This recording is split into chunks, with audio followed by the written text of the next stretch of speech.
Today is a beautiful day to make some yeast rolls. First step to any good bread is coffee. Next step is making sure you assemble your ingredients. You can just go all willy-nilly once you get the hang of it. That's what I do sometimes, because honestly, once you get the feel and the hang of how your bread is supposed to look, you can kind of just eyeball it depending on what you're trying to make.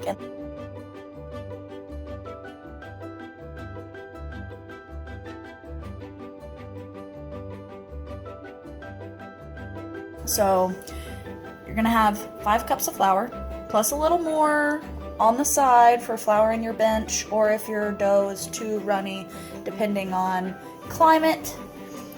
You're gonna have 2 packages of dry yeast. We are gonna have 3 tablespoons of sugar, which that is what the yeast is gonna eat. We have 1.5 cups of whole milk. Please use whole milk if you can. If you are lactose intolerant, use water, but it's better with milk. Make sure it's 110 degrees because that's going to activate your yeast. We have 4 ounces, half a stick of melted butter. If you are lactose intolerant, please use a butter alternative or margarine of your choice.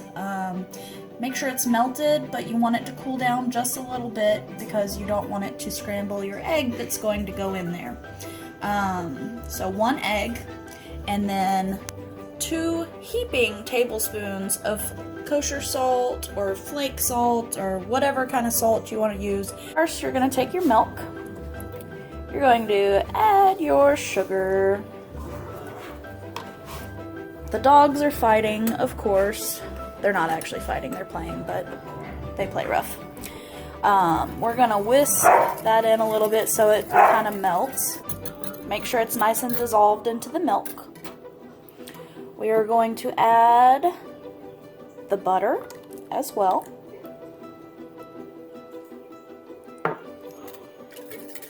Make sure it's nice and whisked in. And then you're just gonna toss in your yeast. Just let it sit there for a minute. You're gonna wanna let it just kind of chill for a couple of minutes. Let it bloom first. And then we'll come in about 2 minutes, give it a nice little whisk, let it bloom for another minute, and then we'll move on to the next step. Alright, this is how your yeast is going to look after about 2 minutes of blooming. We're going to give it a little whisk.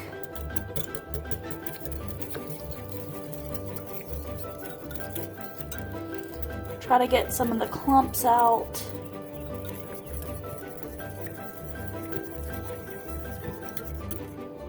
Then we're gonna let it bloom for about 1 to 2 more minutes. Let it eat on that sugar a little bit. All right, the next step is adding your flour to a mixer with a dough hook attachment. If you don't have that, you can definitely use your hands or a bench scraper really works. They have various ones. It really helps, you know, get in there where your hands can't. Anywho, I use a stand mixer. Sorry. We are going to add the salt to the flour. We're just gonna kind of give that a little aeration. Little mixeroo. Mixture, which is starting to bubble. I'm sure you can see that. It's releasing its CO2 gases. We have a little culture on the side, which is nice. But to this, we're going to add our egg. It already smells phenomenal in here, like bread, you know, but that's the beauty of yeast. So this is going to be like our little slurry that we add to our solids. We're going to whisk this up We want it on the lowest setting that you can go, because we're going to dump our liquid mixture into this.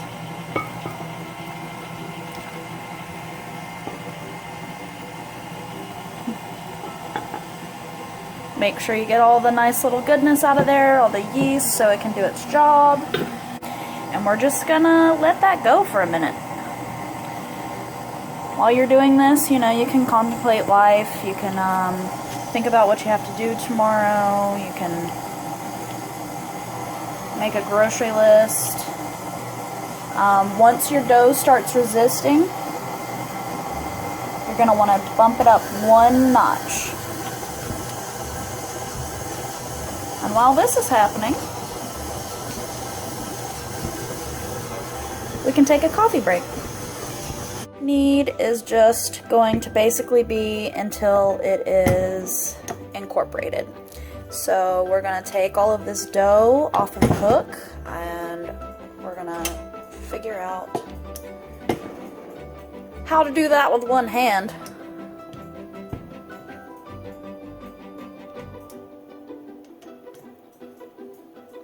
So now we are done with the mixer for now.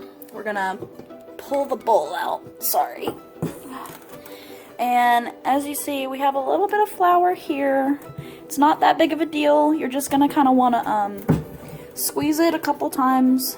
Make sure everything is not fully incorporated, but you don't want to have a lot of flour. A lot of loose flour. As long as it's nice and shaggy looking, you're good.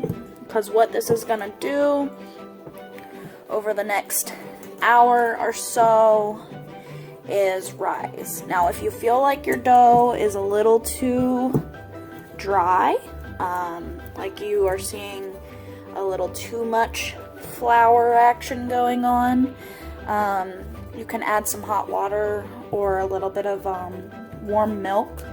That is what your dough is going to look like. It's a little shaggy right now, not looking the best. We're not really trying to develop too much gluten right now. We just want to let it be. We're gonna let this proof for at least an hour. It's gonna bubble up for you nice. You're gonna cover it with plastic wrap.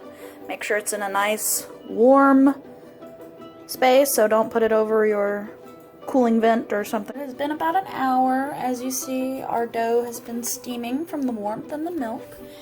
It has risen significantly. Let's go ahead and take the plastic wrap off. Don't crumple it up because you're going to need to rewrap the bread here in a little bit. Now what we're going to do, we're just going to punch this down a little. We're going to flip it. And normally what I would do, I would knead this by hand at this point. However, if you're not wanting to put forth that much effort, we can put it back on the stand mixer with a new clean bread hook.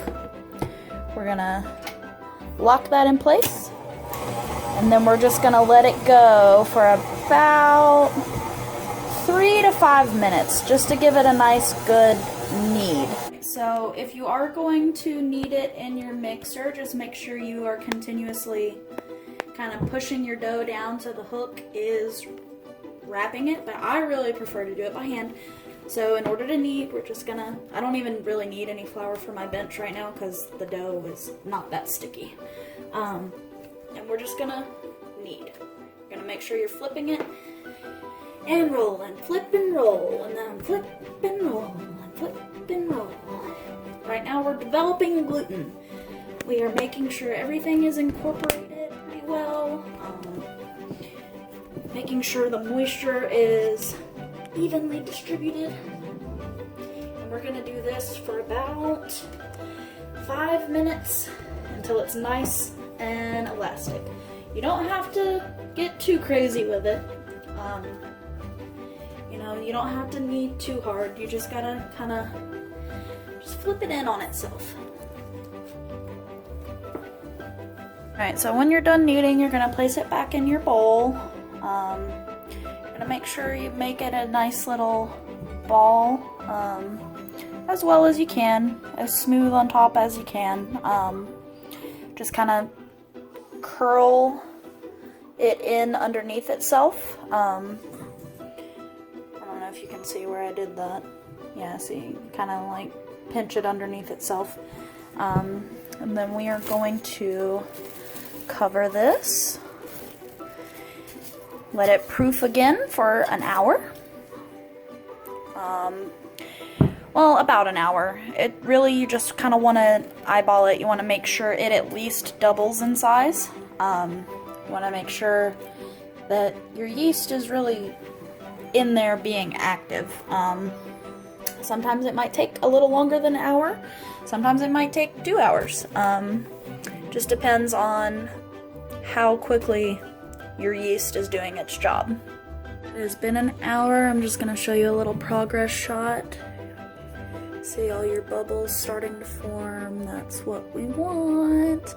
We're going to let this go maybe about 30 more minutes so we have plenty of gas built up for us. After this is done with this proof, we are going to shape our balls. We are done proofing. Look at that. Look at all those bubbles. So what we're going to do now is we're going to release some of the gas. We're going to pull all of our dough out. Set it on our workstation. This is where your bench scraper is going to come in handy. It's going to help you with weighing out your dough balls.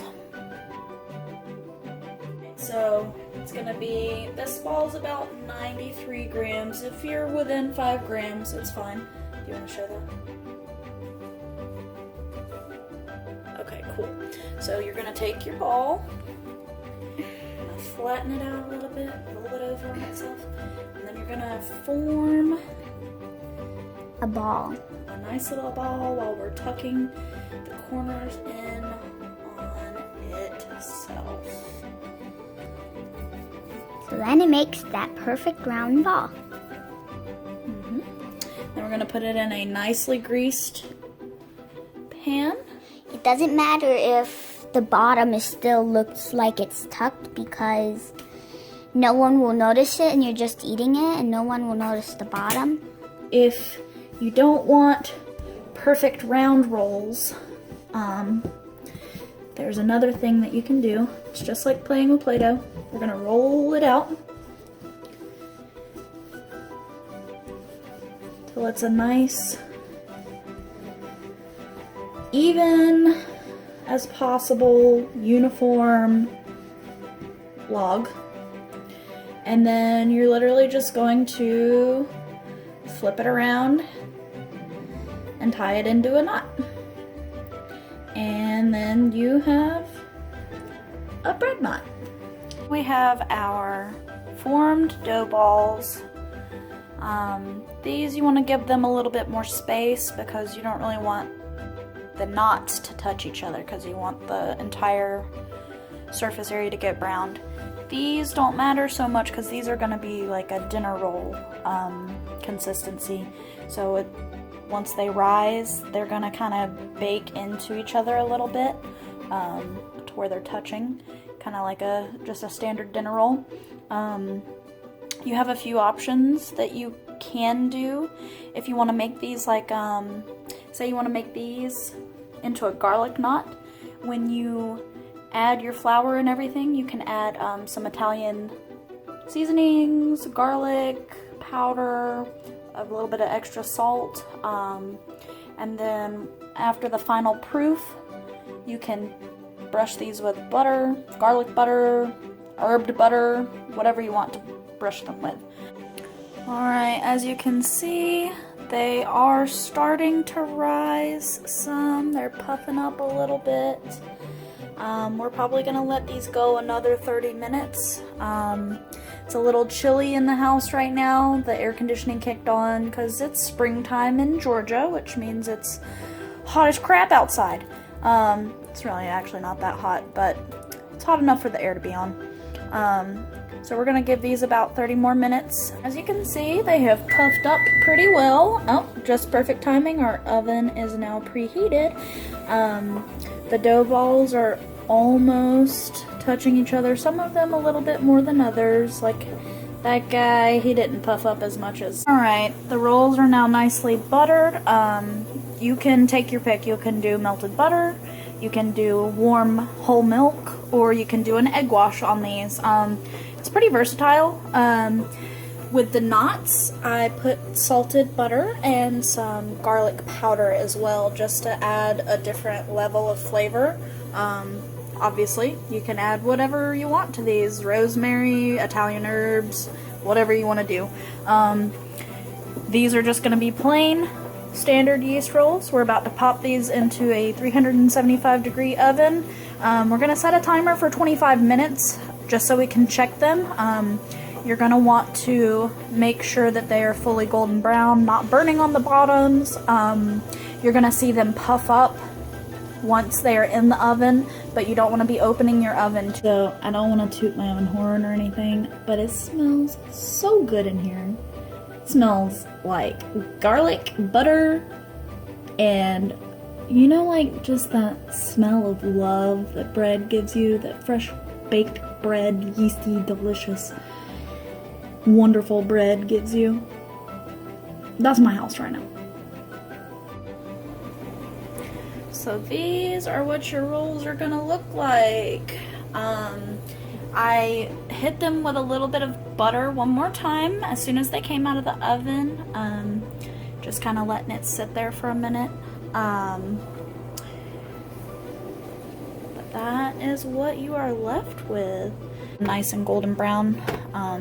Ooh, they're hot. Please be careful. But those are your buttery, yeasty dinner rolls.